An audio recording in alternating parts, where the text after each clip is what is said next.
ये अपने दोस्त को बिल्कुल अपने भाई ही की तरह चाहता था।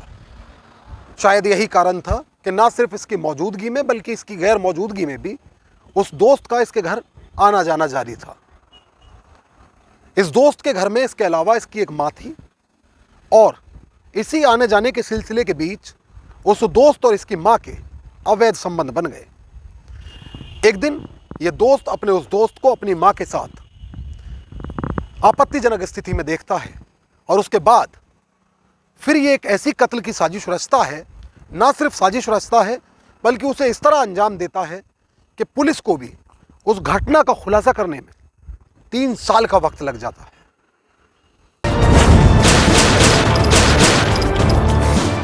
नमस्कार, आदाब दोस्तों, मैं आपका साजिद सैफी हूं और आप हमारी खास पेशकश बेपर्दा देख रहे हैं। और बेपर्दा में आज बात मध्य प्रदेश की उस घटना की जिसने ना सिर्फ पुलिस को 3 साल तक उलझाए रखा बल्कि इस घटना ने दोस्ती जैसे रिश्ते को भी कभी ना मिटने वाले बदनुमा दाग दिए।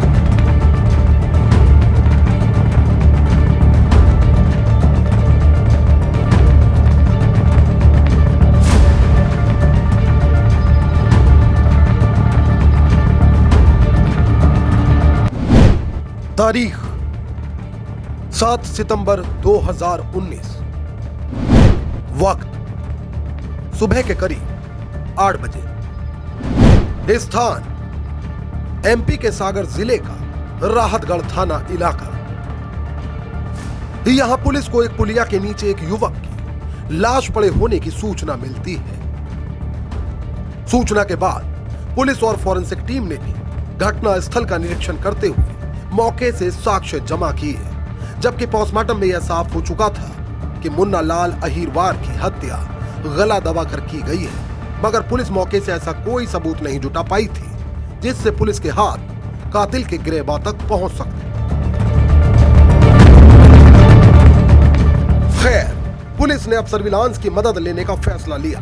पोस्टमार्टम रिपोर्ट में मुन्ना लाल की मौत का जो वक्त बताया गया, पुलिस ने घटना स्थल के आसपास उस वक्त कितने मोबाइल एक्टिव थे यह पता लगाने का प्रयास किया, मगर इसमें भी पुलिस के हाथ कोई खास सफलता नहीं लगी। लिहाजा अब पुलिस ने मुन्ना लाल के करीबियों, दोस्तों, परिजनों से भी पूछताछ की, लेकिन फिर भी यह साफ नहीं हो पाया कि मुन्ना लाल का कत्ल किसने और क्यों किया। हालांकि इस दौरान मुन्ना के सबसे जिगरी दोस्त रामदीन ने पुलिस को बताया कि घटना वाले दिन वह दिन भर मुन्ना के साथ रहा था, जबकि मुन्ना शाम के वक्त उसे छोड़कर किसी काम से कुछ अज्ञात लोगों के साथ चला गया, जिसके बाद यह भी नजदीकी शहर में प्राइवेट बस पर परिचालक की नौकरी करने निकल गया। रामदीन के बयानों के बाद पुलिस ने अपनी जांच की दिशा बदली और अब पुलिस उन अज्ञात लोगों की तलाश में जुट गई जिनकी जानकारी रामदीन ने पुलिस को दी थी। धीरे धीरे वक्त बीतता गया और अब मुन्ना हत्याकांड की फाइल थाने में धूल फांकने लगी। अधिकारियों ने घटना के खुलासे के लिए अलग अलग समय में कई मुख्तलिफ टीमों को लगाया, मगर कोई टीम तकनीकी माध्यमों से इस हत्याकांड का खुलासा करने में कामयाब नहीं हो सकी। इस तरह इस घटना को 3 साल का वक्त बीत गया और अब सागर जिले के नए एसपी तरुण नायक बनाए गए।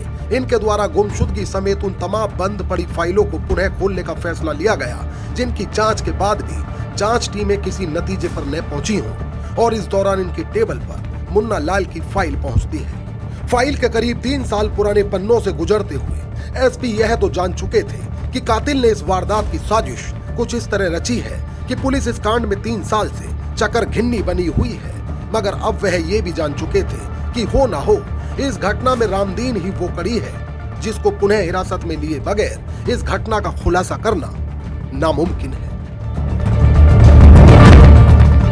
लिहाजा एसपी के आदेश पर रामदीन को एक बार फिर थाने बुलाया गया और अब पुलिस ने क्राइम सीन रिक्रिएट करने का फैसला किया। पुलिस की टीम रामदीन को हर उस स्थान पर लेकर पहुंची जहां जहां वह घटना वाले दिन मुन्ना के साथ गया था और यहीं से पुलिस के हाथ एक ऐसा अहम सुराग लगा जिसने पुलिस का काम बहुत आसान कर दिया। क्योंकि रामदीन द्वारा पुलिस को सुनाई गई पूरी कहानी में सिर्फ एक ही झोल था और वो था टाइमिंग का। दरअसल रामदीन ने पुलिस को बताया था कि वह मुन्ना को छोड़कर रात 9 बजे बस पर पहुंचा था, जबकि क्राइम सीन रिक्रिएट करने पर पुलिस को पता लगा कि रामदीन को तो शाम 6 बजे ही बस पर पहुंच जाना चाहिए था। सवाल था कि रामदीन पुलिस से जिन 3 घंटों को छुपा रहा है उनमें आखिर उसने किया क्या था। बस फिर क्या था, पुलिस ने अब रामदीन से पूछताछ के लिए सख्त लहजा इख्तियार किया। पहले तो वह रटी रटाई कहानी ही पुलिस को दोहराता रहा, मगर जब उसके साथ ज्यादा सख्ती बरती गई तो उसकी ओर से एक ऐसा चौंकाने वाला खुलासा किया गया जिसने सभी को हैरत में डाल दिया। दरअसल 9 सितंबर 2019 को सागर के राहतगढ़ थाना पुलिस ने थाना क्षेत्र में एक पुलिया के पास से एक युवक का शव बरामद किया।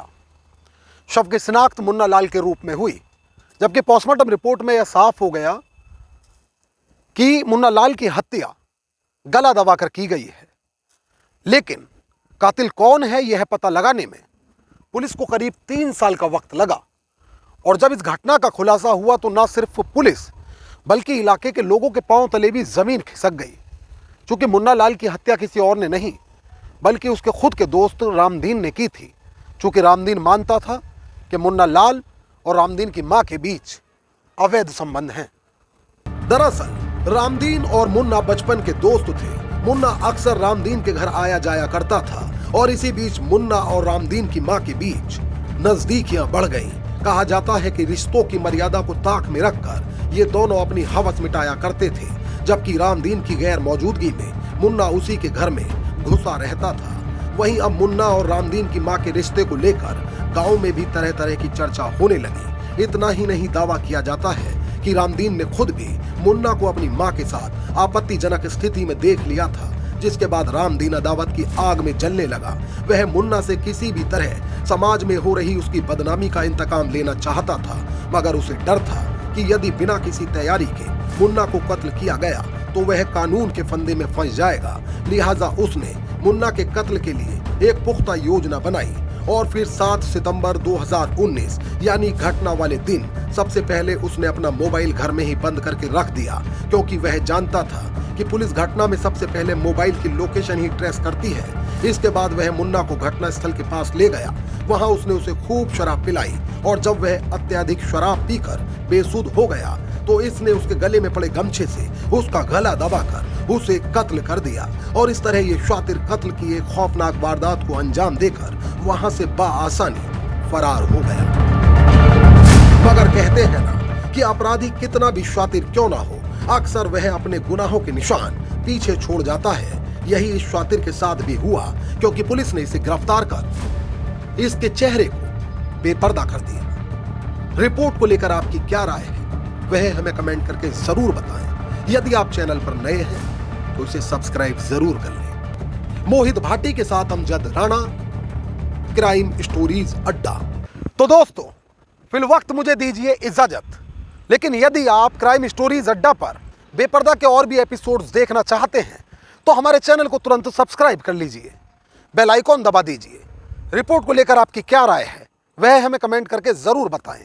यदि आप चाहते हैं कि बेपर्दा की सीरीज आगे जारी रहे तो हमें सपोर्ट करिए, हमारे वीडियोस को ज़्यादा से ज़्यादा लाइक और शेयर करिए। एक नई कहानी के साथ हमारी आपसे फिर होगी मुलाकात और क्राइम स्टोरीज अड्डा पर फिर एक नया चेहरा होगा बेपर्दा।